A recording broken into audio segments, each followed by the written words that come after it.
Bom, alunos do sexto ano, agora vamos para a nossa semana 5 de atividades do PET, relativos, à disciplina de ensino religioso. Então, bora lá.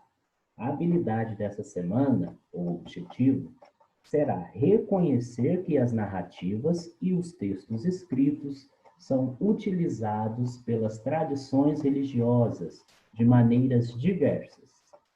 O tema são narrativas sagradas escritas nas diferentes tradições religiosas. Querido estudante, nessa semana você vai conhecer e compreender o papel dos textos sagrados escritos na preservação de memórias e tradições religiosas.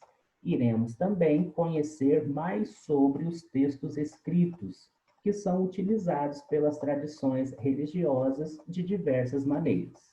Vamos para a nossa breve apresentação. É fascinante esse universo religioso das narrativas orais e dos textos escritos. Você não acha? Vamos começar pelos textos que nos apresentarão informações importantes.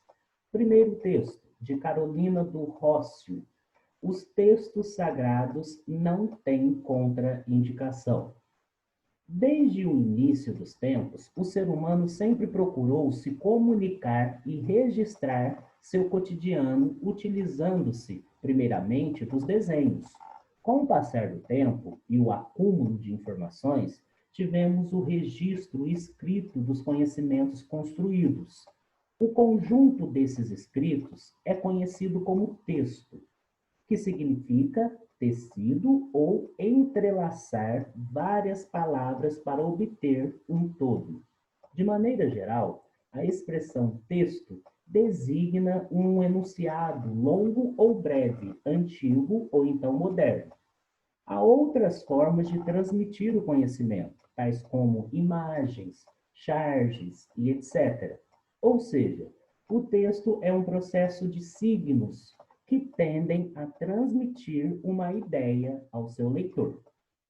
E dessa forma, temos então os registros de textos sagrados em papiros, livros, separados ou unificados em bibliotecas, dentre as quais pode-se destacar então, olha, temos os Vedas, os Tripitaka, o Tao Te Ching, o I Ching, o Kojiki, a Torá, a Bíblia, o Alcorão e dentre vários outros.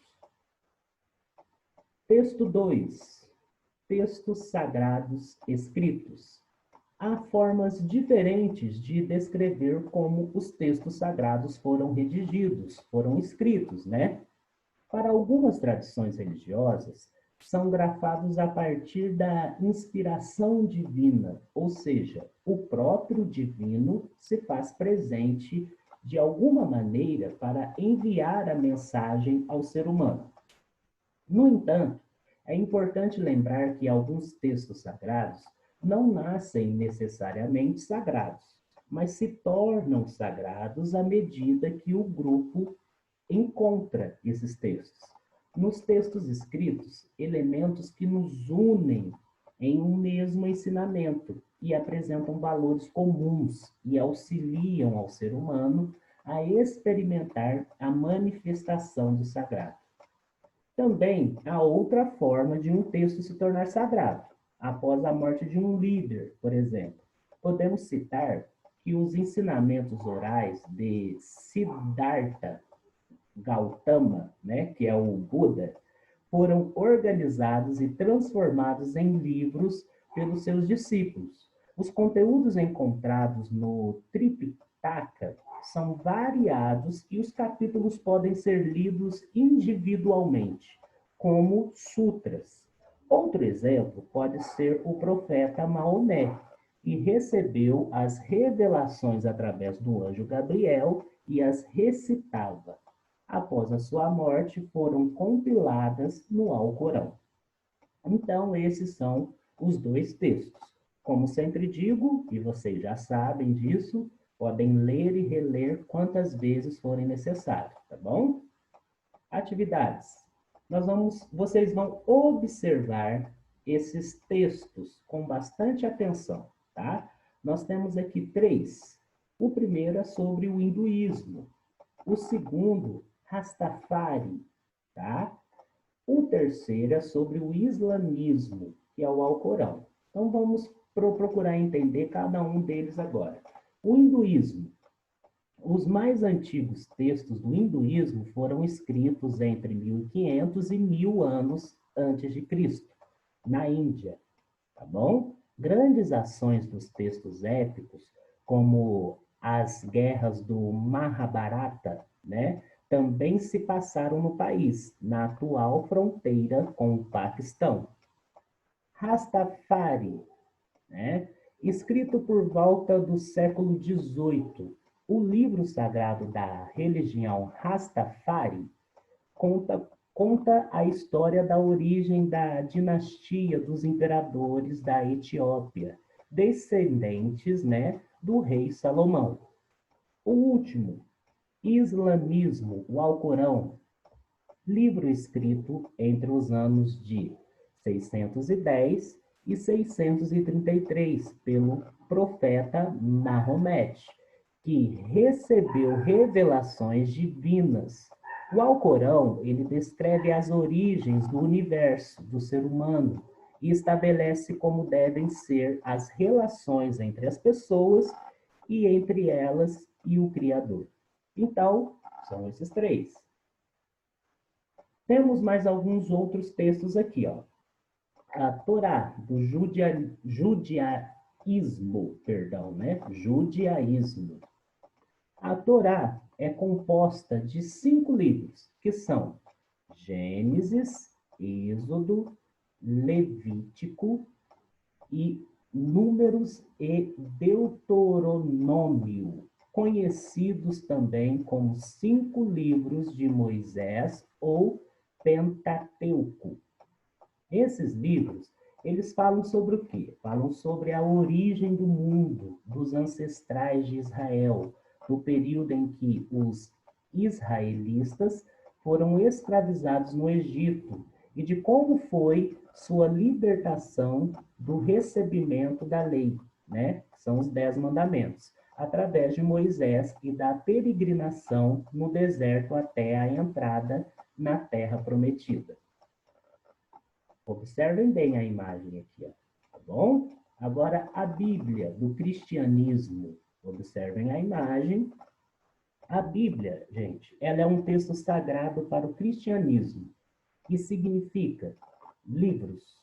A Bíblia não é um único livro, e sim uma coletânea de 73 livros para os católicos e ortodoxos e 66 livros para os evangélicos ou protestantes.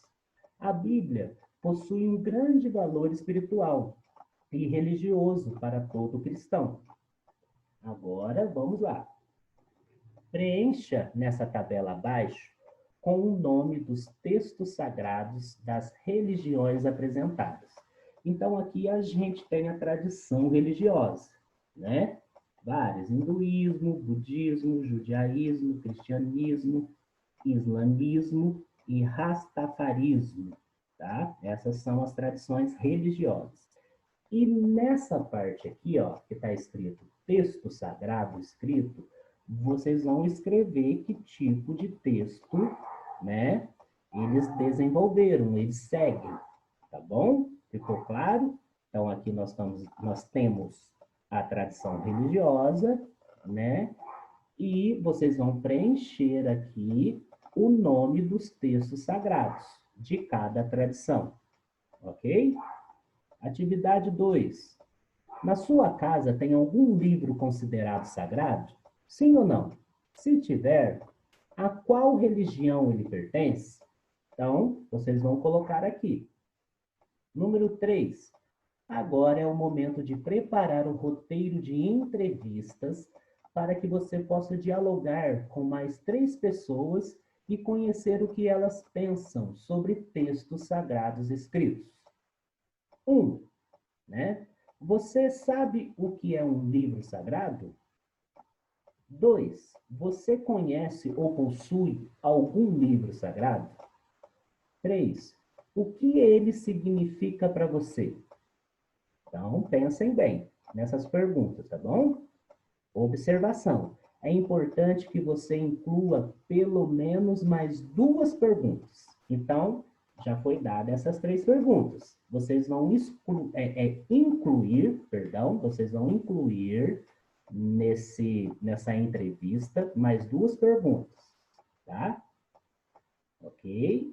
Dica: selecione as pessoas que você irá entrevistar. Tenha papel e caneta para anotar as respostas.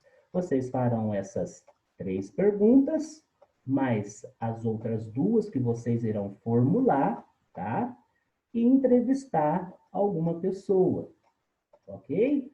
Então, é isso. Nos encontramos na semana 6 de atividades, que será a nossa última semana desse PET de número 2. Então, boas atividades.